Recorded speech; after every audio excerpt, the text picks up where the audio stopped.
Next Kinna is Kinna Chaf Aleph.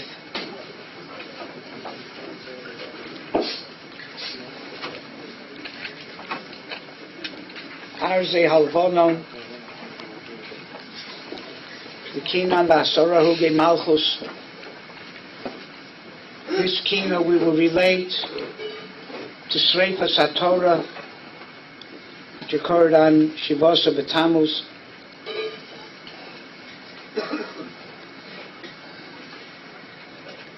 This Kinna tells me of the chashivus of Torah.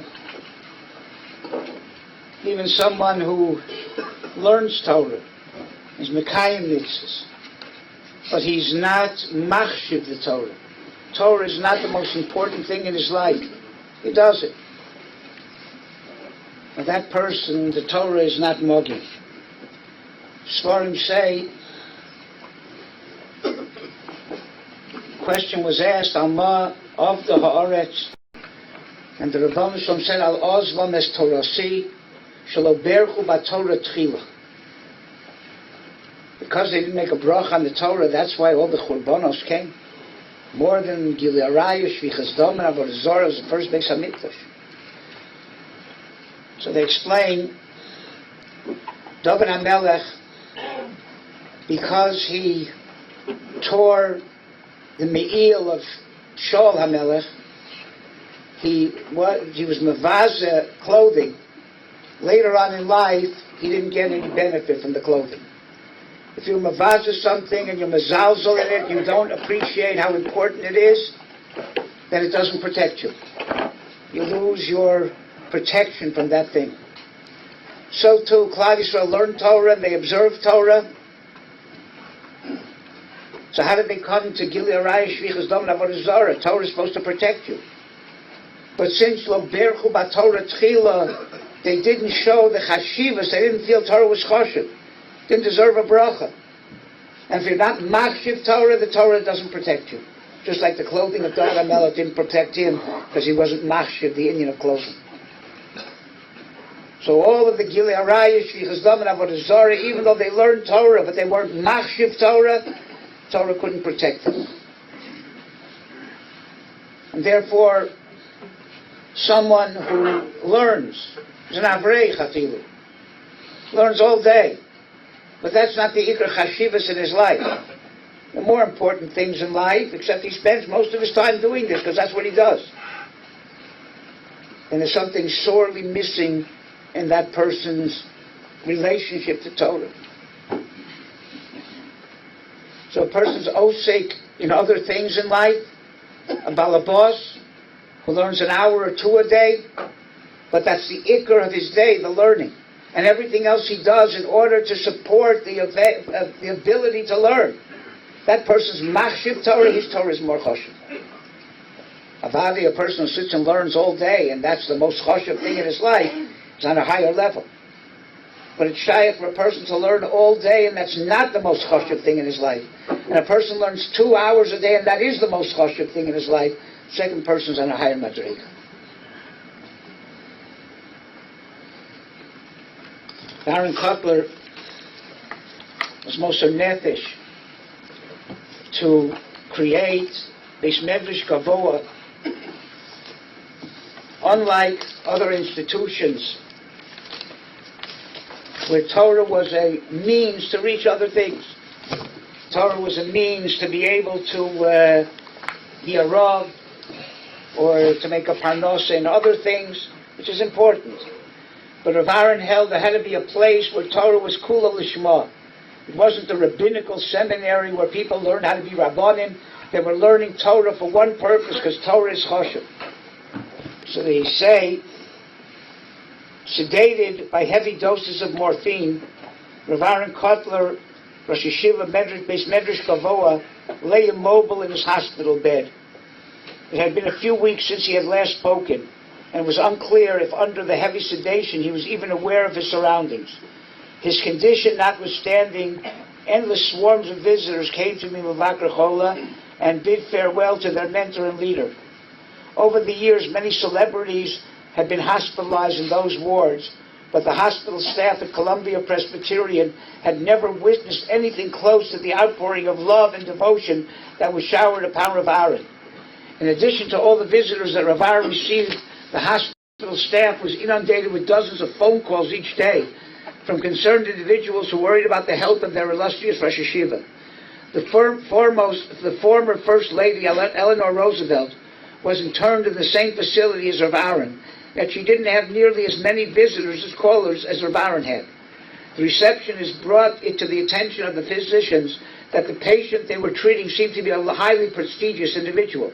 Everyone is calling to inquire about Rabbi Kotler's health, they mused, but very few are calling for Mrs. Roosevelt. As Rav Shneur Kotler sat devotedly by his father's bedside, a doctor entered the room to investigate the matter that had been mystifying the secretaries. Pointing toward Rav Aaron's bed, he asked, "Who is this man? How do so many people know him? What does he do?" Rav Shneur tried to explain the concept of yeshiva to the Gentile doctor. "My father founded one of the top rabbinical colleges in the Orthodox world," he began. "It was established to provide the Jewish community at large with rabbis, teachers, and spiritual lay leaders." As Rav Shneur provided a description of the yeshiva, Rav Aaron mustered his waning strength, and for the first time in weeks he spoke in a loud and assertive voice. He called out, "Zogim Torah Lishma! Zogim Torah Lishma! Tell him it's Torah for its own sake. Tell him it's Torah for its own sake." Despite Rav Aaron's weakness, he refused to allow the word yeshiva to be described as a place where people are trained to become teachers or leaders. Rather, it's a place where people sit and learn the holy words of the Torah with no ulterior motive. Rav Aaron's words were a testament to his lifelong mission of spreading the concept of learning Torah Lishma.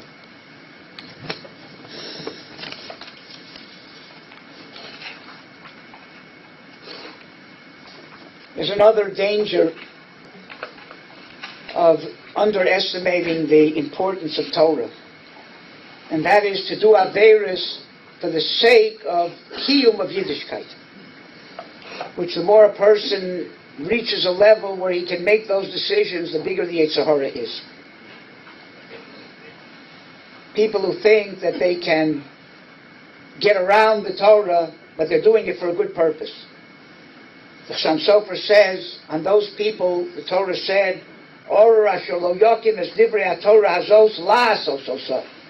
people think that they're going to transgress the Torah, but they're going to support the Torah in that way. Those people get cursed.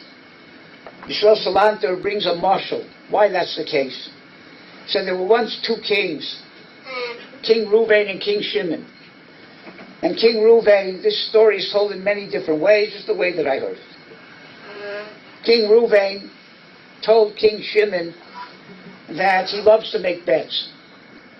And he'd like to bet him that he can get King Shimon's prime minister to undress publicly if he'll just send him to his kingdom for a week. And if he can get him to undress publicly, then King Shimon has to give him $1 million. And if he's not successful, he'll give King Shimon $1 million. King Shimon eagerly accepted the bet because his prime minister was a very refined person. There's no way that he's going to get him to undress publicly. So he sent his prime minister to King Reuven's land, and there was no stipulation. He couldn't tell him anything except he couldn't tell him about the bet. So King Shimon called in his prime minister, and he said, "I'm sending you to King Reuven's land for a week. You can do anything you want there. Just one thing, promise me, you will not undress publicly." So the prime minister said, "Don't worry about it. No havamina that I would ever do such a thing."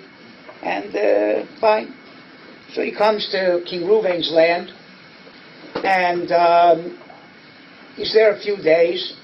After a few days, King Reuven calls him in, and he says, "You know, I've been observing you, and you are one of the most dignified and successful, effective statesmen I've ever seen. And it is amazing that a hunchback like you could reach such levels of statesmanship." I said, "I'm not a hunchback." "So yeah, you don't have to be ashamed. It's very clear you're a hunchback, and still you reach such a high level." So "I'm not a hunchback." He says, "Look, I'm so sure you're a hunchback, I'm willing to bet you $500,000 that you're a hunchback." I says, "It's ridiculous. I know I'm not a hunchback." He said, "Well, how can I prove to you that I'm not a hunchback?" He says, "There's only one way. I'll call my entire court in, and you'll get undressed in front of them. If they say you're a hunchback, you have to give me $500,000. If they say you're not a hunchback, I'll give you $500,000. The guy said, this is ridiculous. I know I'm not a hunchback. He said, remembered, he's not allowed to get undressed in front of publicly. He said, but if my king knew that I could make $500,000, I'll give him half of it, I'll keep half of it, everybody will be happy. So he calls in the whole court, he gets undressed, and they all say, this guy's not a hunchback. He says, okay, I lose. Gives him $500,000, he runs back to his king, he says, listen, before you get mad at me, right, I undressed publicly, but here's $250,000 I made for you. King says, you idiot. You don't think I knew you could make whatever you made? You didn't gain me $250,000. If you gave me the other half, you lost me $500,000. You only saw the gain that you would get from going against what I told you. You didn't see the loss that you would have by doing that. So too, says Rav Salanter, we see the gain, permitting people to drive to shul on Shabbos in order to make the shuls more full, taking down the mechitza, right, because that's why people can daven next to their wives or next to somebody else's wife, and more people will be in shul. You see the benefit, but you don't see the loss. Chavetz Chaim says, you want to give presents to the Rebbeinu Shalom, hanosi matana lechaveiro tzorich lodio. You give somebody a present, you have to let them know. Did anybody ever try to ask the Rebbeinu Shalom if he wants his present? Giving all these presents to do things against the Torah in order to lahokim, to blaso, so. You have to ask the Rebbeinu Shalom if he's interested in your present. The Rebbeinu Shalom wants you to keep the Torah properly. I remember Rosh Yeshiva, the Boris Sorotskin, the Makoshesh was the Shem Shamayim. He was Mechal Shabbos, so people should see the onus you get for Chil Shabbos. What do you do to such a person? You give him the onus, you give him Mises Beisted. Those kind of cheshbonos to go against the Torah in order to preserve the Torah are totally treif, unless that's part of the system. Unless the Torah says, in this situation, you're allowed to mevakel this mitzvah, whatever. But if it's not that case, there's no such thing. Chavetz Chaim gives another moshav. He said it used to be that if people got frostbite, so the first aid for frostbite was rubbing it with snow. What idiot would say, if it wouldn't be for snow, where would we be if we got frostbite? If it wouldn't be for snow, you wouldn't get frostbite to begin with. So all these people who think they're Masak in Yiddishkeit, where would we be without their takonos that are for the negative? Right? If it wouldn't be for them, we wouldn't need these takonos. And the Chavetz Chaim said this on the following. When they had to go to speak to the Russian government in order to take away Gzeros, the Gedolim didn't know Russian. So they knew Yiddish. So they had to take people with them to be translators. So once the Chavetz Chaim was with a delegation of Gedolim going to speak to the government about rescinding a Gzera, and they took along a lawyer who was not from, who knew Russian. He was a translator. So on the train ride, the lawyer turns to the Chavetz Chaim and he says, where would you from Jews be without a free thinker lawyer like me who knows how to speak Russian? Chavetz Chaim looked him straight in the eye. He said, without people like you, we wouldn't have Gzeras against us that we'd have to kick away. You're the source of those Gzeras, so at least you can do is help us take it away. Sreifas HaTorah. Rabbi Hanania ben Tradion was burnt alive with a Sefer Torah, and the Gemara says there was a reason for it, because he was Hoge Hashem Bosiosa.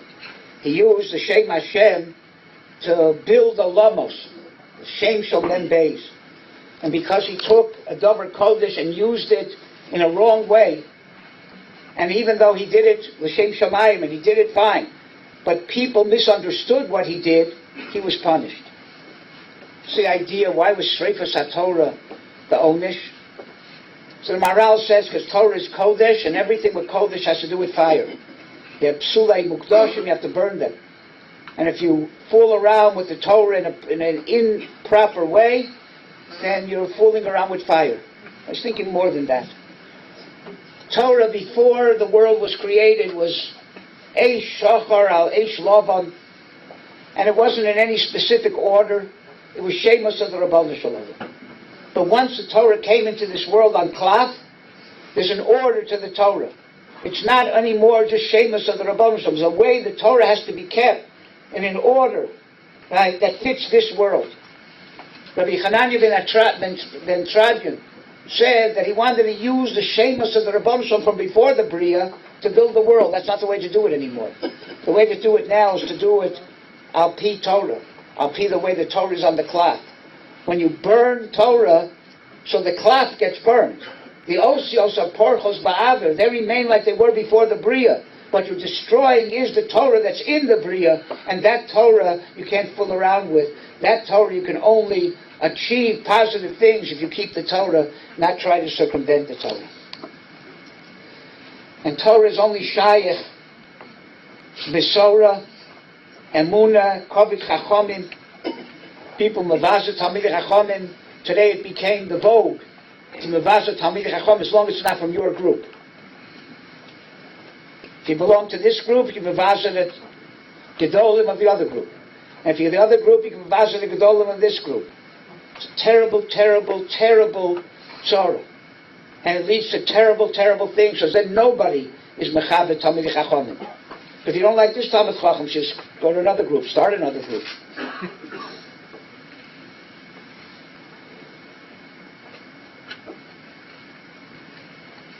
A few stories, short ones, what it means to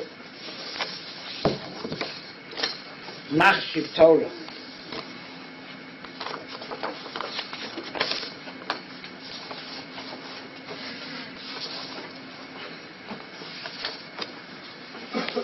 During the Yom Kippur War, some yeshiva bachrim went to give blood at the military medical center in their city. The next day, the Rebbe asked them what they were thinking while their blood was being taken. I was thinking that it feels good to be able to contribute to the military campaign, said Ruvain. It's good to be able to do my share, said Shimon. Similar sentiments were expressed by the rest of the boys. You're all a bunch of apikursim, the Rebbe said.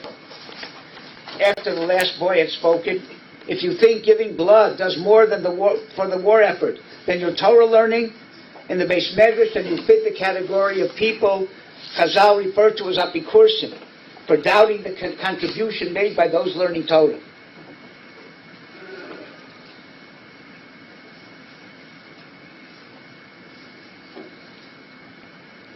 Among the other things, Mordechai Gifter was known for his phenomenal memory. The Talmud asked him how he managed to retain so much of what he learned. When I learn a piece of Gemara, the Rosh Yeshiva explained, I think to myself, this may be the last piece I learned before being summoned to the Yeshiva Shel Ma'ala. That motivates me to make every effort to remember it. If given the choice between two bachrim, one who is tremendous masmid with a beautiful voice, and one who is a tremendous masmid but he doesn't have a nice voice, which of the two would you want to marry? The young lady was asked. Nor Torah, she answered. The young lady was the daughter of Rav Isser Zalman Meltzer. The masmid she chose was of Aaron Kotler.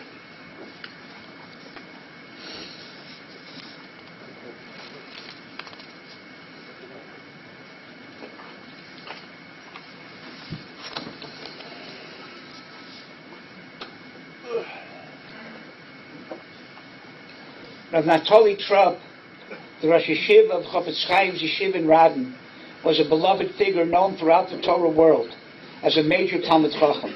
When he became very sick at a relatively young age, the Yeshiva Bachram decided to donate time off their lives to him.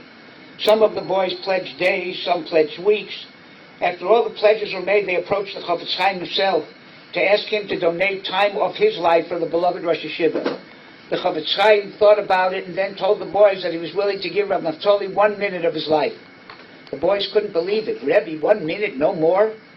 Said the Chofetz Chaim, if you knew what you could achieve in 1 minute of learning, you wouldn't be as careless with your time as you are. The boys gained a new appreciation of the incredible value of time and returned to the Beis Medrash to learn. Later they said never was the learning as intense as it was on the day that the Chofetz Chaim taught us the value of time. What about women? How are they machshiv Torah? Rav Yosef Shalom Aliyashiv Shvita was in the habit of getting up every morning at 2 a.m. to learn. His Rebbetzin, Zichrona Livracha, would get up at that hour to make him coffee, even though this involved a tremendous effort. In later years, one of their daughters wanted to give her an electric boiler so the Rav could make his own coffee, and the Rebbetzin would not have to get up. Rebbetzin Liyashiv began to cry. This mitzvah they also want to take away from me?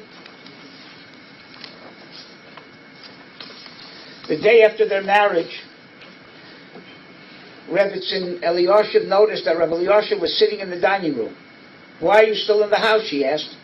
I have a Torah obligation to make you happy for the first year of marriage, and that's what I'm going to do. She said to him, if you want to make me happy, the best thing you can do is go to the Beis Medrash and learn. Off he went. Many years later, when the Rebbetzin was on her deathbed and could not speak, Rav Eliashiv came to her bedside to spend time with her. With her remaining strength, she gestured in the direction of the Beis Medrash. Understanding her intent, he arose and walked off to the Beis Medrash again. It was in the Beis Medrash that his family came to notify him of the passing of his beloved Rebbetzin.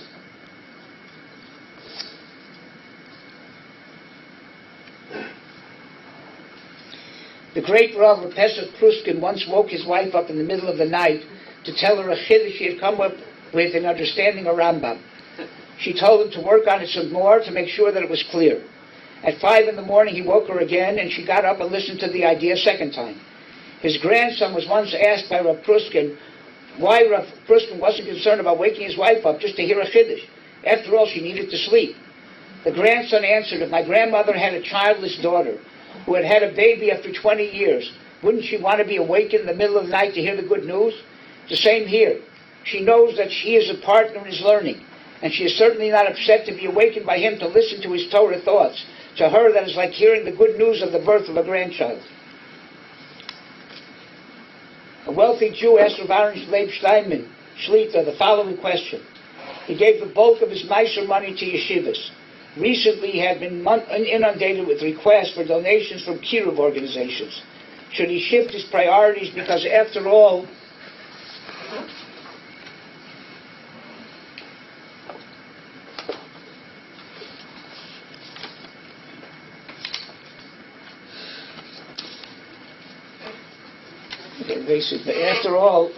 the union of kiruv is such an important thing. So Rav Steinman told him, continue giving to yeshivas, because if there are yeshivas to be mashpia, there'll be less problems with kiruv.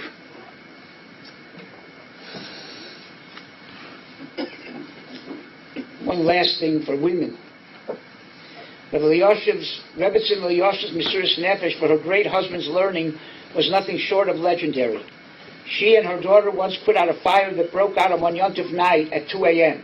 They did it as quietly as possible so as not to awaken Rav Eliashiv, who had to get up shortly for his regular learning session. At the end of her life, when breathing was difficult, she would go out to the courtyard in the middle of the night to cough so as not to awaken the Rav. During one period, they lived in an apartment underneath a Beis Medrash. For a period of several years, Rav Eliashiv didn't leave the building because he only went from his home to the Beis Medrash and from the Beis Medrash to his home. That's the chashivas of Torah, both for men and both for women. So, Mir Hashem, if we understand that, whether we're balabatim, who spend a minimal time of learning, or avreichen that spend a maximal time of learning, the ikar is not so much how much you learn, the ikar is how much you machshiv, what you're learning. That should be the ikar of your life and the ikar of your day. And that combats the concept of Sreifas HaTorah. And Mir Hashem, if we combat that, we'll see the day when the Eish HaTorah is once again put on the clock and able to Umola Ha'oretz Deos Hashem Kamayim Liyam Mechasim.